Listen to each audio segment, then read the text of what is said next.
નમસ્કાર ખેડૂત મિત્રો, આજે આપણે ડુંગળીની એક જીવાત કે જેનું નામ છે થ્રિપ્સ, એની આપણે થોડી ચર્ચા આ વિડીયોમાં કરવાની છે. દરેક ખેડૂત મિત્રો જાણે છે કે જ્યારે ડુંગળીમાં થ્રિપ્સ આવે ત્યારે આપણે અલગ અલગ દવા નાખતા હોઈએ છીએ. અલગ અલગ દવા નાખવા છતાં, મોંઘી દવા બી નાખવા છતાં જે થ્રિપ્સનું જે કંટ્રોલ આપણે થવું જોઈએ એવું થતું નથી, અથવા તો ઉપદ્રવ ઘટતો નથી, અને દિવસે ને દિવસે ડુંગળી આપણી વધારે ખરાબ થતી જાય છે અને આપણને પાકમાં ઘણું બધું નુકસાન થતું હોય છે. તો આ વિડીયોમાં આપણે થ્રિપ્સની માટે કઈ દવા વાપરવી, કઈ દવા ન વાપરવી, એ તો તમે ઘણા બધા વિડીયોમાં જોયું હશે, અથવા તમને ખબર બી હશે કઈ થ્રિપ્સની કઈ દવા વાપરવી જોઈએ, કઈ ન વાપરવી જોઈએ. પણ આ વિડીયોમાં આપણે એ ચર્ચા કરીશું કે જ્યારે આપણે એટલી બધી સારી સારી મોંઘી દવા, મોટા હાઈ મોલિક્યુલ નાખીએ છીએ, અને સાથે સાથે આપણે રેગ્યુલર જે મોલિક્યુલ જે છે, રેગ્યુલર કેમિકલ્સ એ બી આપણે નાખીએ છીએ, અલગ અલગ કેમિકલ નાખતા હોઈએ છીએ, છતાં બી આ જે જીવાત જે છે એ કંટ્રોલમાં કેમ નથી આવતી, અથવા તો એનો ઉપદ્રવ વધતો જ કેમ જાય છે, એ આપણે સમજાતું નથી. તો આ બધી વસ્તુને સમજવા માટે આપણે જે થ્રિપ્સ જે છે એનું જીવન ચક્ર સમજવું ખૂબ જ જરૂરી છે. થ્રિપ્સ એક એવી જીવાત છે કે જો તમે એનું જીવન ચક્ર જો સમજો, એનું જે આખું સમય, જે એનું જે લાઈફ સાયકલ કે જે જીવન ચક્રમાં કઈ રીતે જીવે છે, કઈ રીતે જીવન ગાળે છે, કઈ રીતે એ સિઝન પૂરી થઈ ગયા પછી કઈ રીતે એ પોતે સુષુપ્ત અવસ્થામાં જાય છે, આ બધી વસ્તુ જો આપણને ખબર હોય તો કંઈ ને કંઈ આપણે સારા પરિણામ થ્રિપ્સના કંટ્રોલમાં આપણે લઈ શકીએ. તો ચાલો આપણે આપણી જર્ની, એટલે કે આપણે ચાલુ કરીએ કે થ્રિપ્સ કેવી રીતનું જીવન ચક્ર છે, એનું કેવું એનું મોર્ફોલોજી છે. તો સૌપ્રથમ આપણે જાણીએ કે ડુંગળીની થ્રિપ્સ જે છે એનું વૈજ્ઞાનિક નામ છે થ્રિપ્સ ટેબાકી. અને ખેડૂત મિત્રો, આ જે થ્રિપ્સ જે છે એ આછા પીળા રંગની હોય છે, 1 થી 1.5 મીમી એની લંબાઈ હોય છે, અને આ જે છે એ છોડના પાછળના ભાગમાં ઘસાડા પાડીને રસ ચૂસે છે.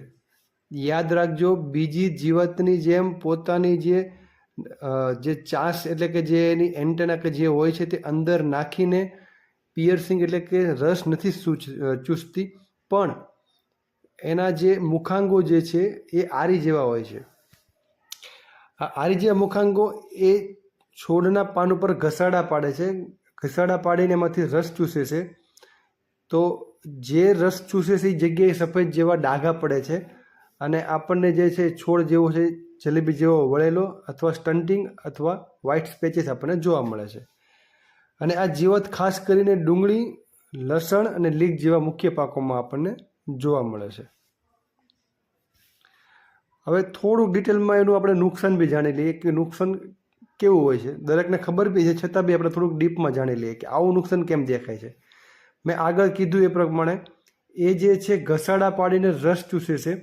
તો જે રીતે આપણને કોઈ જગ્યાએ આપણે પડીએ જ્યાં છોલાઈ ગયું હોય, તો ત્યાં ચામડી નવા કોષો લાવે છે, તો એ ચામડી થોડીક ભેગી થાય છે.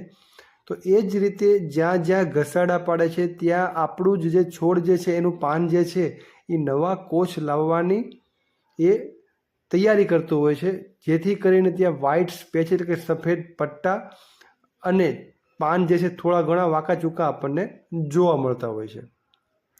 જો વધારે પડતો એટેક હોય તો ઘણા બધા જે છોડ, જે પાન જે છે એ વ્હાઇટ પ્રકારના દેખાય, જેથી કરીને એમાં ક્લોરોફિલ હોતું નથી, તો પ્રકાશ સંશ્લેષણની કરવાની જે ક્ષમતા જે છે આપણે ઘટી જાય છે. છોડની વૃદ્ધિ બી એમાં ધીમે ધીમે ધીમી પડતી હોય છે. હવે આવી કન્ડિશનમાં આપણને શું દેખાય કે ડુંગળી ઉપડતી નથી, ડુંગળી બેસી ગઈ છે. આપણે શું કરશું? હ્યુમિકના ડ્રેન્ચિંગ કરશું, ખાતરના ડ્રેન્ચિંગ કરશું, વર્ધકની દવા નાખશું. તો આ જે દવા જે છે, તમે જે વસ્તુની ટ્રીટમેન્ટ કરો છો એનો ખર્ચો તમને ખોટો વ્યય થાય છે, એનો કોઈ મતલબ જ નથી. પ્રોબ્લેમ ક્યાં છે? આ થ્રિપ્સનો છે. તો અહીં આપણે સમજવું જોઈએ કે જો આવો એટેક હોય, કન્ટિન્યુ આવો વધારે પડતો એટેક થતો હોય તો થ્રિપ્સનો છે. એમાં આપણને ખાતર કે ગમે વસ્તુ નાખશું તો એ ગ્રો થશે, તો વળી પાછું એ જ પાન ઉપર બીજો એટેક આવશે, એટલે એ સુધરવાનું છે નહીં. તો જો કન્ટિન્યુ આવું ને આવું જો એટેક રહે તો ગુણવત્તા અને ઉત્પાદન બંનેમાં એ આપણને સારો એવો એ તફાવત જોવા મળે છે. હવે આપણે જે એના મુખ્ય લક્ષણો જે છે કે થ્રિપ્સની રચના કેવી બનેલી છે એ આપણે થોડું સમજીએ. મેં આગળ બી કીધું એમ થ્રિપ્સનો રંગ આછો પીળોથી આછો ભૂરો હોય છે. જ્યારે પુખ્ત થ્રિપ્સ જે હોય છે જો એને આપણે માઇક્રોસ્કોપમાં જોઈએ તો તેની પાંખોની કિનારીઓ પર ઝીણા ઝીણા વાળ હોય છે. હવે પુખ્તથી નાની વયના એને આપણે કંઈ બચ્ચા હોય એને આપણે નિમ્ફ કહીએ છીએ. તે કદમાં એકદમ નાના હોય છે અને વધુ ફિક્સ રંગના અને પાંખ વગરના હોય છે. એને કોઈ પાંખ નથી હોતી પણ આછા પીળા જેવા કોઈના નિશ્ચિત એનો કોઈ મતલબ એકદમ ફિક્કા લાગે આપણને જોઈએ ને તો એકદમ આપણને આછા પીળા જેવા આપણને દેખાય છે. અને એને પાંખ નથી હોતી. પુખ્ત વયના હોય છે એને પાંખ હોય છે જેથી એક જગ્યાએથી બીજી જગ્યાએ ઉડીને જાય છે પણ નિમ્ફને પાંખ હોતી નથી. હવે આ જે મુદ્દો છે બીજો મુદ્દો તમને જે કહું છું જેનું પ્રજનન એટલે કે એની રિપ્રોડક્શન એકમાંથી બે થવાની પ્રક્રિયા એ કઈ રીતની હોય છે તો તમને એ જાણીને ખરેખર નવાઈ લાગશે. થ્રિપ્સ જેટલી બી તમારી ડુંગળીમાં જે છે જેટલી બી એમાં બધા જ તમામે તમામ માદા એટલે કે ફિમેલ હોય છે, કોઈ નર નથી હોતો. હવે આપણને એમ થાય તો નર નથી તો એની જે સંતતિ જે છે એ આગળ કેમ વધે છે તો કઈ રીતે વધે છે તો તેઓ પોતાનું મેટિંગ એટલે કે સંભોગ એટલે કે મિલન કર્યા વગર જ એ પ્રજનન કરે છે. એટલે કે એમાં નરની કોઈ જરૂર નથી. નર વગર પણ થ્રિપ્સ જે છે માદા થ્રિપ્સ એ અનગિનિત ઈંડા મૂકી શકે છે અને નવા જે થ્રિપ્સ જે છે એને ઉત્પન્ન કરી શકે છે. તો છે ને નવીનમાં તો આવું નવું જો જાણવા માંગતા હો તો મારા વિડીયોને તમે કન્ટિન્યુ જોતા રહો અને મારી ચેનલને તમે સબસ્ક્રાઈબ અને ફોલો બી કરતા રહેજો. હવે થોડીક આપણે લાઈફ સાયકલ સમજીએ. જે રીતે તમને ફોટોમાં દેખાય છે કે જે નીચે જે બ્રાઉનની અંદર જે છે એ જમીનની અંદર પ્યુપા છે.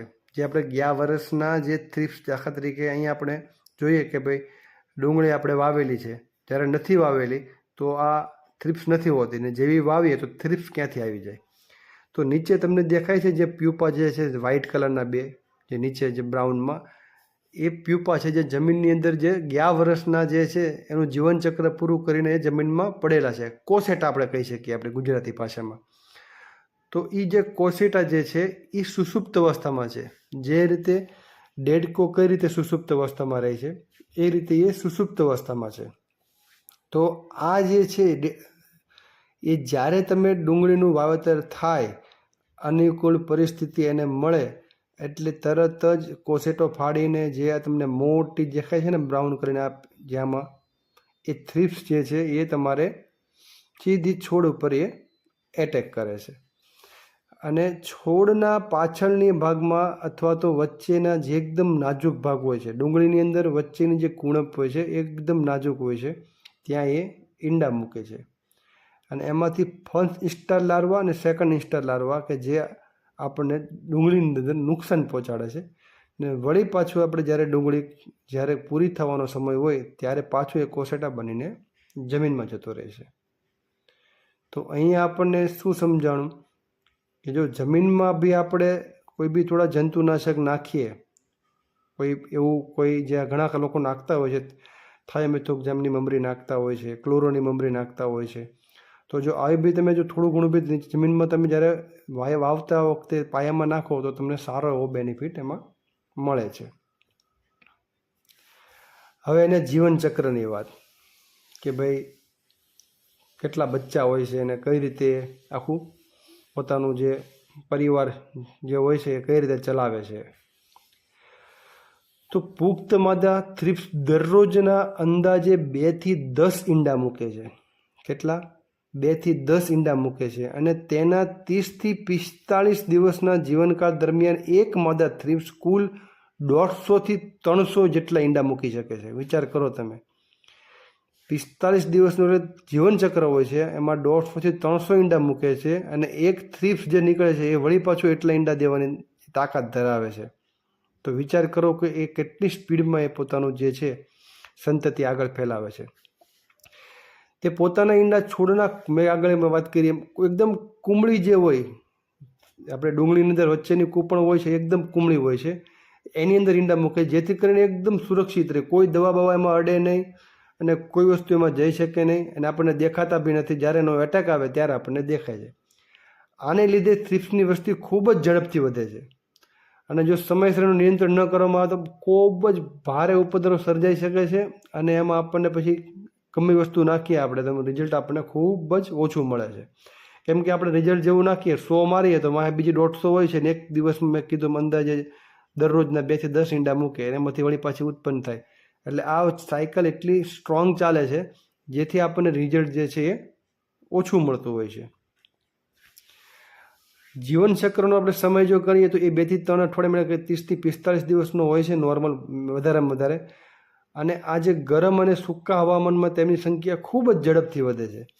જ્યારે આપણે ગરમી પડે બરાબર અને વાતાવરણ સૂકું હોય અને આપણે પિયત આપેલી હોય તો આનો જે ઉપદ્રવ જે છે એટલો સ્પીડમાં વધે છે કે જેને કાબૂ કરવો ખૂબ જ મુશ્કેલ થઈ જાય છે. થ્રિપ્સ જે છે ને એ જંતુનાશક દવાઓ સામે ખૂબ જ ઝડપથી પ્રતિકારક શક્તિ વિકસાવે છે, ખૂબ જ. તમે દાખલા તરીકે પ્રોફેનોસાયપર તમે નાખો 2 વાર નાખો 3, એનામાં ભગવાન એટલી કળા આપેલી છે કે એ કોઈ બી જંતુનાશક જો તમે 1 થી 2 વખત સતત વાપરો તો એની સામે એને પ્રતિકારક શક્તિ વિકસાવવાની ખૂબ જ કળા છે, ખૂબ જ બહુ સારી શક્તિ ભગવાન આપેલી છે. એટલે સ્પીડમાં જે છે ને એ રોગ પ્રતિકારક શક્તિ વિકસાવી દે છે, જેથી બી ક્યારેક આપણને છે ને રિઝલ્ટ બહુ ઓછું મળતું હોય છે. કેમ કે આપણે જે માર્કેટમાં છે તે દવા લાવતા હોઈએ છીએ એ કન્ટિન્યુ જે એકને એક જ ગ્રુપની તો એકને એક જ પ્રકારની દવા હોય છે જે વારા ઘડી આપણે છાંટીએ, તો જેની અંદર છે આપણને આપણી જે થ્રિપ્સ જે છે એ પ્રતિકારક શક્તિ વિકસાવી નાખેલી છે, તો જેથી કરીને રિઝલ્ટ આપણને ઓછું મળતું હોય છે. ઈંડા છોડ પર જે છે એ જીવાતોની વસ્તી વધારવામાં ખૂબ જ મુખ્ય ભૂમિકા ભજવે છે. કેમ કે ઈંડામાંથી 1-2 અઠવાડિયામાં બચ્ચા બહાર આવે છે. આપણે કોઈ બી જે આગળ વાત કરી એમ કે 2 થી 10 ઈંડા આપણે એ મૂકે છે રોજના, તો એ ઈંડામાંથી 1 થી 2 અઠવાડિયામાં બચ્ચા બહાર આવે છે. એટલે કે જે ઈંડા જે મૂકેલું છે જે છે રોજનું 10 થી 12 ઈંડા, એ ઈંડા આવતા અઠવાડિયે જે છે એમાંથી બચ્ચા બહાર આવી જાય છે. વિચાર કરો કે આપણે જો 300 થ્રિપ્સ હોય, 300 થ્રિપ્સ રોજના 10 લેખે એટલે 3000 ઈંડા થયા. 3000 ઈંડા જે આવતા 1 થી 2 અઠવાડિયામાં એ બધા જ બચ્ચા બહાર આવશે અને વળી પાછા એ પ્રજનન કરશે વગર નરે. કેમ કે નરની જરૂર નથી, એકલી માદા જે છે બચ્ચા આપશે. તો આ જે છે મતલબમાં ઈંડા જે છે એ ઝડપી એનો જે સંતતિ જે છે એનો ફેલાવાનો બહુ મોટો એનો ફાળો છે. જંતુનાશક દવાના છંટકાવ પછી બચી ગયેલા ઈંડા અને એનામાંથી બહાર આવતા પુખ્ત જીવાતો ડુંગળીના પાકમાં જીવાતોની વસ્તીને સતત જાળવી રાખે છે.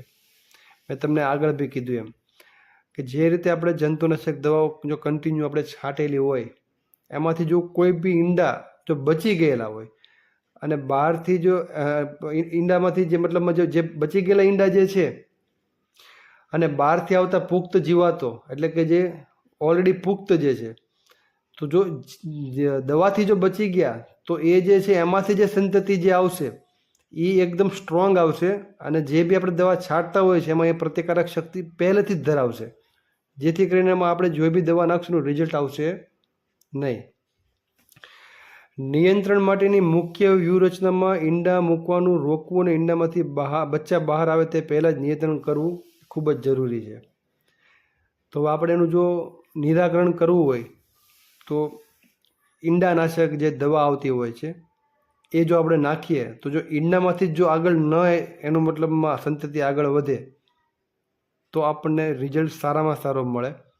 પણ એની માટે આપણે શું કરવું જોઈએ કે થ્રિપ્સનો ઉપદ્રવ આવી જાય એ પહેલાં જ્યારે બી આપણે કોઈ છંટકાવ કરતા હોઈએ તો ઈંડાનાશક દવા જે છે આપણે એ વાપરવી જોઈએ.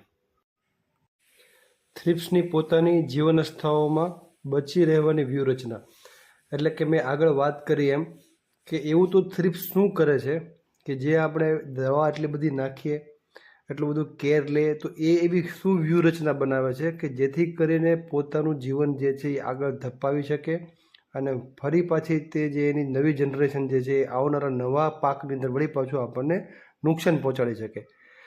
તો જે એના જીવનચક્રમાં જે એનું અંતિમ અવસ્થા હોય છે, અંતિમ લાર્વા અવસ્થા, એ દરમિયાન જે છે ને એ થ્રિપ્સ ખોરાક લેવાનું બંધ કરી દે છે.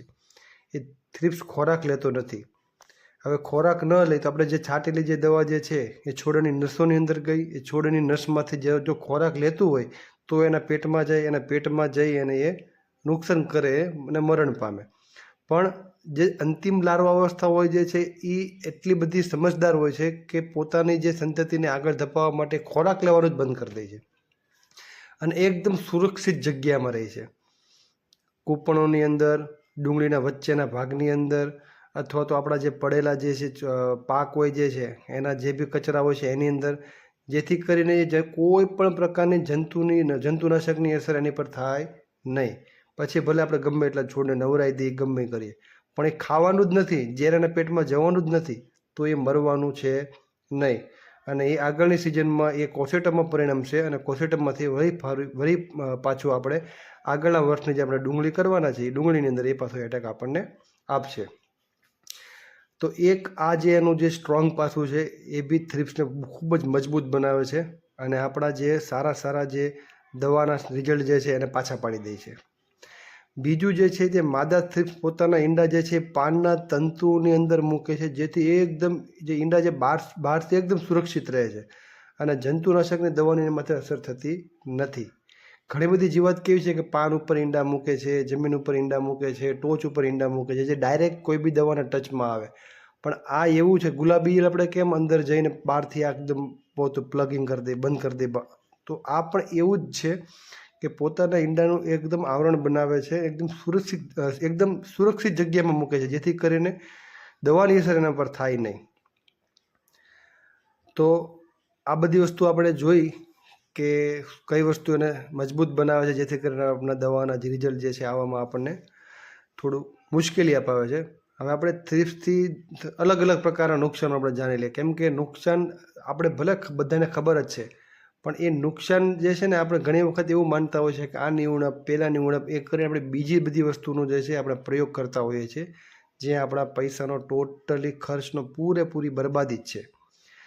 તો થ્રિપ્સ જે છે ડાયરેક્ટ છોડને સીધું નુકસાન પહોંચાડે છે. પહેલી વાત, પાંદડા ઉપરની કોશિકાને ફાડીને ખાય છે, ઘસેડા કરીને ખાય છે, જેથી કરીને એમાં સફેદ પ્રકારના ચટ્ટાપટ્ટા આપણને જોવા મળે છે, અથવા તો આપણને એમાં ડાઘા જોવા મળે છે, જે સિલ્વરી કરીને આપણને દેખાય છે, થોડાક ચમકેવા આપણને લાગે. જો જીવાતનો ઉપદ્રવ ખૂબ જ હોય તો મેં આગળ કીધું એ પ્રમાણે પાંદડાની ટોચ બી એમ પર સુકાય છે. તો એનો મતલબ એવો નથી કે નીચે બાફિયો આવ્યો છે કે સુકારો આવ્યો છે કે એની દવા ચડાવવાની નથી. એ ખાસ ધ્યાન રાખવાનું છે.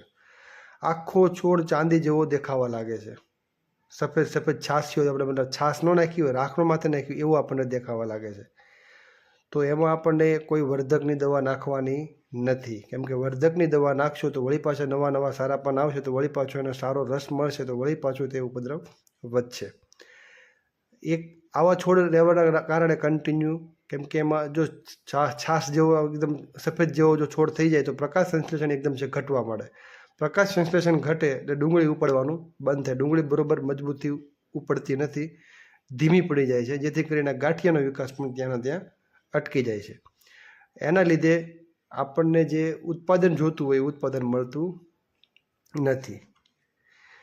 તો ટૂંકમાં આખા વિડીયોનો તમને સારાંશ આપું કે ભાઈ જે આપણે યાદ રાખવા જેવું છે કે જે થ્રિપ્સનું જે છે કે જીવનચક્ર કેવું છે કે જે હટવાનું નામ નથી લેતું. એવું તો શું કરે છે, તો એકદમ એનો ટૂંકો જીવનચક્ર છે, 30 થી 45 દિવસનો જીવનચક્ર છે. મેટિંગ એટલે કે સંભોગ વિના જે પ્રજનન કરવાની ખૂબ જ ઊંચી ગતિશીલતા ધરાવે છે. ધારે એટલા ઈંડા એ મૂકી શકે છે. આને લીધે બી એને કાબૂમાં કરી ખૂબ જ અઘરું પડે છે. અને ખાસ કોઈ પણ જંતુનાશકો સામે એ ઝડપથી પ્રતિકારક ક્ષમતા વિકસાવવાની ક્ષમતા ધરાવે છે, જેથી ડુંગળીના પાકને એ સૌથી વધારે મુશ્કેલીમાં મૂકી અને એને નુકસાન કરે છે. તો આપણે આ બધી વસ્તુને ધ્યાનમાં રાખવાની છે અને એને અનુસરીને આપણે દવાનો સ્પ્રે અથવા જે ડોઝ તમે લેતો હોય આપણે લેવાના છે. જો તમારે કઈ દવા નાખવી અથવા કેવા ડોઝ બનાવવા જેથી કરીને આપણે આ જે થ્રિપ્સને આપણે કાબૂમાં લઈ શકીએ, તો મારી ચેનલને ફોલો અને સબસ્ક્રાઈબ કરી દેજો. આવતા વિડીયોમાં આપણે એ દવાની વિશે તમને હું માહિતી આપીશ કે એમાં આપણે કઈ દવા નાખવી. ત્યાં સુધી મને વિરામ આપો. જય શ્રી કૃષ્ણ, જય જવાન, જય કિશન.